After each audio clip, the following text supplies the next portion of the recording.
ត់ឲ្យមួយយើងគឺប្រកាន់ជាគូនិស្ស័យរំលីខិតអ្នកគ្មានមេត្តាឲ្យក្តីស្នេហាត្រូវបញ្ចំតែចិត្តខ្ញុំមិនអាចបញ្ឈប់មិនអាចស្អមរូបអូនបានឡើយមិនទាន់ដល់ពេលវេលា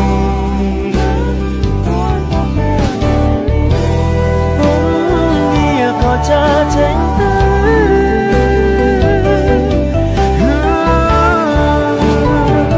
សម្បត្តិនិស្ស័យក៏ឡៃក្តីស្នេហ៍យើងហើយអូនអើយមិនអាចបកក្រោយវាហួងអង្ហើយត្រាត្រឲ្យបងមិនអាចបំភ្លេចបើសិនជាតិក្រោយមានពិត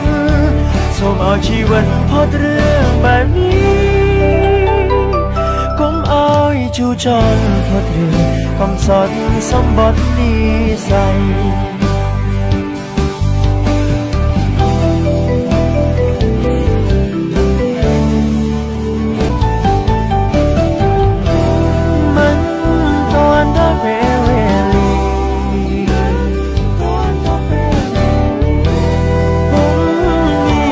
ចាចេញទៅ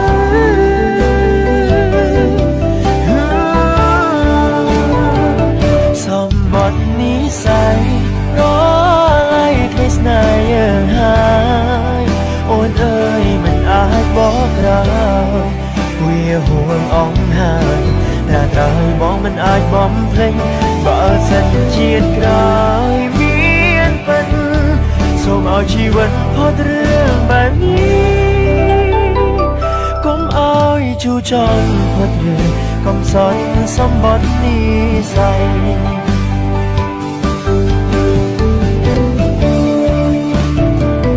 សម្បត្តិនិស្ស័យ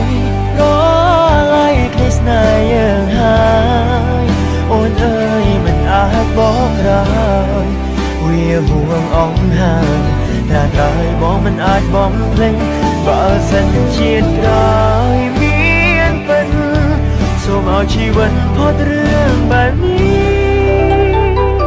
កុំឲ្យជូរចត់ផុតរឿងកំសត់សម្បត្តិនិស្ស័យកុំ